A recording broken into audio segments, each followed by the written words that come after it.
মহামাৰীৰ দ্বিতীয় পৰ্যায়ৰ ভয়াৱহতাৰ প্ৰতি লক্ষ্য ৰাখি অসম চৰকাৰ তথা জিলা প্ৰশাসন মহকুমা প্ৰশাসনে যি পদক্ষেপ গ্ৰহণ কৰিছে তাক আমি অসম জাতীয়তাবাদী যুৱ ছাত্ৰ পৰিষদ ধেমাজি জিলা সমিতিৰ তৰফৰ পৰা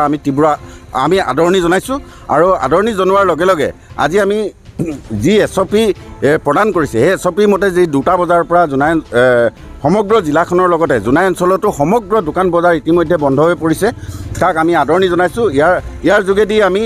সমগ্ৰ জোনাইৰ ব্যৱসায়িক সন্থা আৰু বাণিজ্যিক সংঘ আটাইকে আমি ধন্যবাদ জ্ঞাপন কৰিছোঁ যিহেতু কোভিড মহামাৰী আমাৰ মাজত আহিছে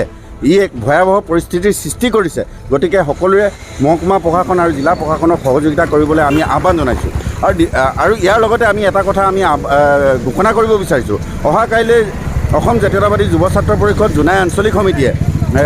জোনাই অঞ্চলৰ বিভিন্ন ৰাজহুৱা স্থানত চেনিটাইজৰ ব্যৱস্থা কৰিছে তাতে জোনাই অঞ্চলৰ সমগ্ৰ ব্যৱসায়ীসকলক আমি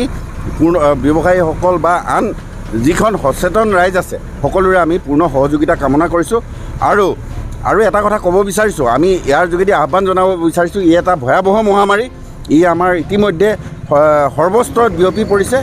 ইতিমধ্যে আমি কালি গম পাইছোঁ যে জীৱ জন্তুলৈও এই বেমাৰ বিয়পি পৰিছে গতিকে সকলোকে আমি আহ্বান জনাইছোঁ যি আমাৰ SOPৰ মতে আমাৰ যিখিনি আমাৰ নীতি নিৰ্দেশনা আছে সকলোৱে যাতে মানি চলে আৰু দ্বিতীয় কথাটো যিখিনি আমাৰ ৱৰ্ল্ড হেল্থ অৰ্গেনাইজেশ্যনে আমাক প্ৰদান কৰিছে যে ঘনে ঘনে হাত ধুই থাকক মাস্ক পৰিধান কৰক আৰু পৰাপক্ষত যদি আপোনালোকৰ অতি প্ৰয়োজন নহয় তেতিয়াহ'লে ঘৰৰ পৰা বাহিৰলৈ নাহিব তাক আমি আহ্বান জনাইছোঁ আৰু সামাজিক দূৰত্ব ব্যৱধান ৰাখি নিজক সুৰক্ষিত ৰখাৰ লগতে সমাজখনক যাতে সুৰক্ষিত ৰাখে তাৰ বাবে আমি আহ্বান জনাইছোঁ ধন্যবাদ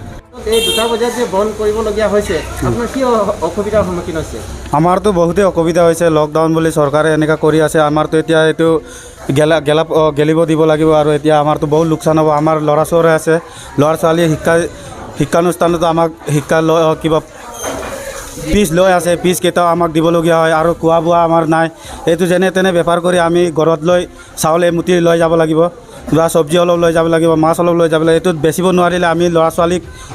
মৰিব দিব লাগিব আৰু কৰোনাৰ যিটো ভয়াৱহতা চলি আছে সেইটো আমি মানি চলিছোঁ আৰু হোটেলত আমাৰ বহুত অসুবিধা এতিয়া 2টা বজাত বন্ধ কৰিব দিছে এতিয়া গাখীৰ এইমাত্ৰ আহিছে কিন্তু চৰকাৰে যিটো নিয়মটো মানিবই লাগিব তেওঁলোকে এতিয়া গাখীৰ আহিছে মিঠাই কেতিয়া বনাম আকৌ কেতিয়া বিক্ৰী কৰিম আৰু ষ্টাফক কৰিব পাই দিম দৰমহা দিবলৈ উপায় নাই এতিয়া এই লাইনৰ বিল দিব নোৱাৰিম ঘৰ ভাড়া দিব নোৱাৰিম সেইকাৰণে চৰকাৰে যদিয়ে আমাক কিবা এটা সুবিধা কৰি দিয়ে ধন্যবাদ পাম